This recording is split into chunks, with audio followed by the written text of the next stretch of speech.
20 साल तक बिहार की सत्ता को संभालने के बाद अब नीतीश कुमार ने मुख्यमंत्री पद से इस्तीफा दे दिया है और सम्राट चौधरी को बिहार एनडीए विधायक दल का नेता चुन लिया गया। इस बीच बिहार विधानसभा के सेंट्रल हॉल में एनडीए विधानमंडल दल की बैठक हुई। तो बैठक में सम्राट चौधरी के साथ नीतीश कुमार पहुंचे, जहां सम्राट चौधरी को सर्वसम्मति से एनडीए विधानमंडल दल का नेता चुन लिया गया। रिपोर्ट देखिए।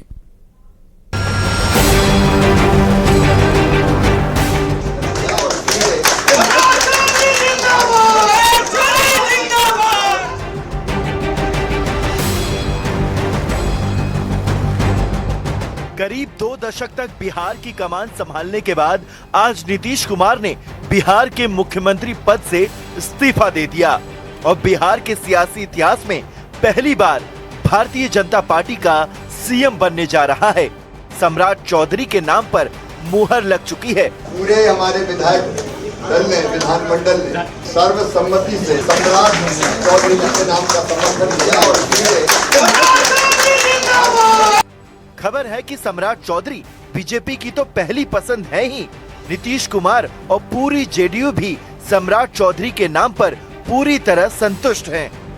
आदरणीय प्रधानमंत्री नरेंद्र मोदी जी को, आदरणीय गृह मंत्री अमित शाह जी को प्रणाम करते हुए उनके आशीर्वाद से बिहार को और आगे ले जाने का काम करेंगे। जो काम नीतीश कुमार जी ने किया, हमारे यशस्वी प्रधानमंत्री श्रीमान नरेंद्र मोदी जी के नेतृत्व में श्री सम्राट चौधरी जी उसको बहुत तेजी से और ऊंचाइयों पर ले जाएंगे। मैं अपनी तरफ से, अपनी पार्टी की तरफ से, जहां उन्हें ढेर सारी भविष्य के लिए शुभकामनाएं देता हूं। बिहार का नया नेतृत्व, हमारी सरकार आगे बढ़ने का काम करेगी, ये विश्वास दिलाता हूं। मुख्यमंत्री पद से इस्तीफा देने के बाद नीतीश कुमार ने एक्स पर लिखा, नई सरकार को मेरा पूरा सहयोग और मार्गदर्शन रहेगा। आगे भी बहुत अच्छा काम होगा तथा बिहार बहुत आगे बढ़ेगा। यानी संतुष्टि साफ दिख रही है, लेकिन बेचैनी आरजेडी में दिख रही है।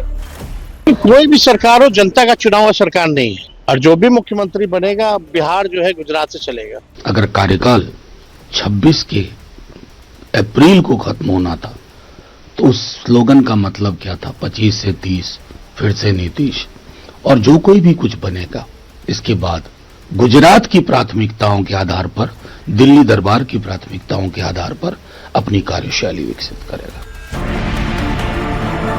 वैसे राजनीति में संकेत बहुत अहम माने जाते हैं, तो संकेत बिहार के पिछले चुनाव का भी देख लीजिए। जब कैंपेन के दौरान गृह मंत्री अमित शाह ने सम्राट चौधरी को लेकर बहुत बड़ी बात कही थी। और आप भरोसा रखिए, सम्राट जी को प्रचंड बहुमत से जिताइए। मोदी जी सम्राट जी को बड़ा आदमी बनाएंगे, बड़ा आदमी बनाएंगे। लेकिन आज सबसे बड़ा सवाल है कि नए मुख्यमंत्री के साथ क्या बिहार की राजनीति का स्टाइल भी बदलेगा या फिर सब कुछ वैसा ही रहेगा जैसा नीतीश शासन के दौरान चलता रहा है।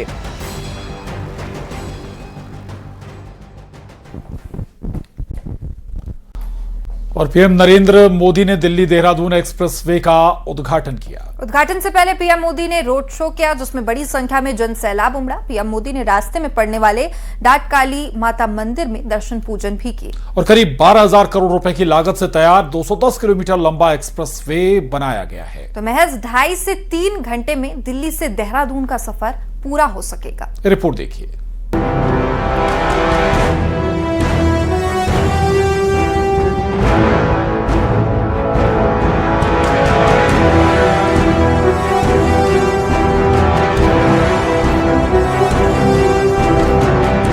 पीएम मोदी ने दिल्ली देहरादून एक्सप्रेसवे का उद्घाटन किया। करीब 210 किलोमीटर लंबे इस ग्रीनफील्ड एक्सप्रेसवे के शुरू होने से दिल्ली से देहरादून की दूरी अब 6 घंटे से घटकर महज 2.5 से 3 घंटे में तय की जा सकेगी। इस मौके पर पीएम मोदी ने कहा कि राष्ट्र की भाग्य रेखाएं होती हैं सड़कें, हाईवे और एक्सप्रेसवे। राष्ट्र की भाग्य रेखाएं ये हमारी सड़कें होती हैं, हमारे हाईवे होते हैं, हमारे एक्सप्रेस वे होते हैं। एयरवे, रेलवे, वाटरवे, ये हमारे राष्ट्र की भाग्य रेखाएं होती है। और बीते एक दशक से हमारा देश विकसित भारत बनाने के लिए विकास की ऐसी ही भाग्य रेखाओं के निर्माण में जुटा हुआ है। उद्घाटन से पहले पीएम मोदी ने रोड शो किया, जिसमें बड़ी संख्या में जनसैलाब उमड़ा। वहीं रास्ते में पड़ने वाले डाट काली माता मंदिर में दर्शन पूजन भी किए। इसके बाद पीएम मोदी रोड शो करते हुए देहरादून के गढ़ी कैंट के major Jaswant Singh army ground पहुंचे। पीएम मोदी ने दिल्ली देहरादून इकोनॉमिक कॉरिडोर के एलिवेटेड सेक्शन पर बने वाइल्ड लाइफ कॉरिडोर का निरीक्षण किया। दिल्ली देहरादून एक्सप्रेसवे के उद्घाटन समारोह के बीच प्रधानमंत्री मोदी सहारनपुर में रोड शो करते नजर आए। सड़क की दोनों तरफ भारी संख्या में लोग पीएम मोदी को देखने पहुंचे थे। पीएम मोदी के कार्यक्रम में सीएम योगी के साथ ही डिप्टी सीएम केशव प्रसाद मौर्य और यूपी बीजेपी प्रदेश अध्यक्ष पंकज चौधरी भी मौजूद थे। इस मौके पर सीएम योगी ने विपक्ष पर निशाना साधा। उन्होंने कहा कि बांटने वाले कभी विकास नहीं कर सकते। जिन लोगों ने बांटा है, जो लोग विभाजन में विश्वास करते हैं, जो लोग अराजकता पैदा करने में विश्वास करते हैं, जिन्होंने प्रदेश की पहचान पे संकट खड़ा किया था, जिन्होंने माफियाओं को प्रश्रय दिया था, जिन्होंने कर्फ्यू और दंगों को आगे बढ़ाया था, उन लोगों से उम्मीद करना कि वे लोग विकास करेंगे, नौजवान को रोजगार देंगे, किसानों के लिए कोई कार्य करेंगे, अपने आप में एक दिवा स्वप्न है। ये एक्सप्रेसवे दिल्ली, उत्तर प्रदेश और उत्तराखंड के लिए एक बड़ा गेम चेंजर माना जा रहा है। इसके जरिए पर्यटन को बढ़ावा मिलेगा। देहरादून, मसूरी और चारधाम यात्रा आसान होगी।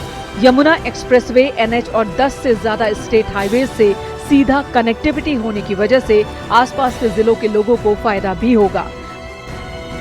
Bureau report, news 18। और वहीं वंदे मातरम पर मचे गदर के बीच अब रुबीना खान ने अपने बयान पर यू टर्न ले लिया है।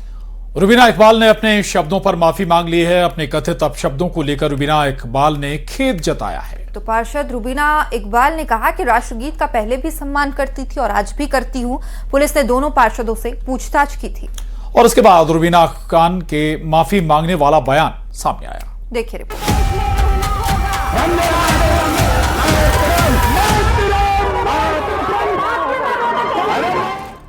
मध्य प्रदेश में वंदे मातरम पर शुरू हुआ घमासान अब खत्म हो जाएगा, क्योंकि वंदे मातरम गाने से इनकार करने वाली पार्षद रुबीना खान ने अपने बयान से यू टर्न ले लिया है।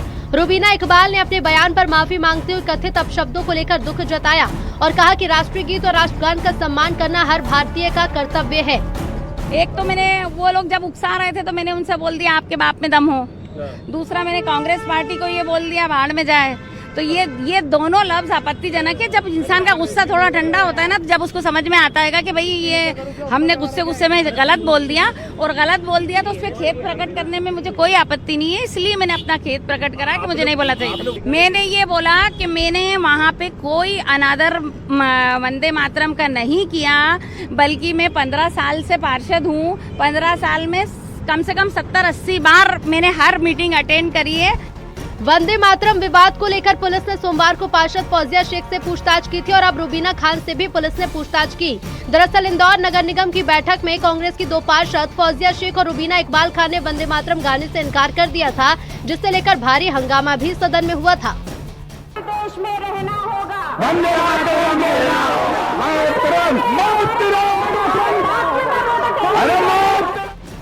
यही नहीं, सदन के बाहर भी रुबीना खान ने कहा था कि इस्लाम हमें वंदे मातरम गाने की इजाजत नहीं देता, फिर हम क्यों वंदे मातरम गाएं?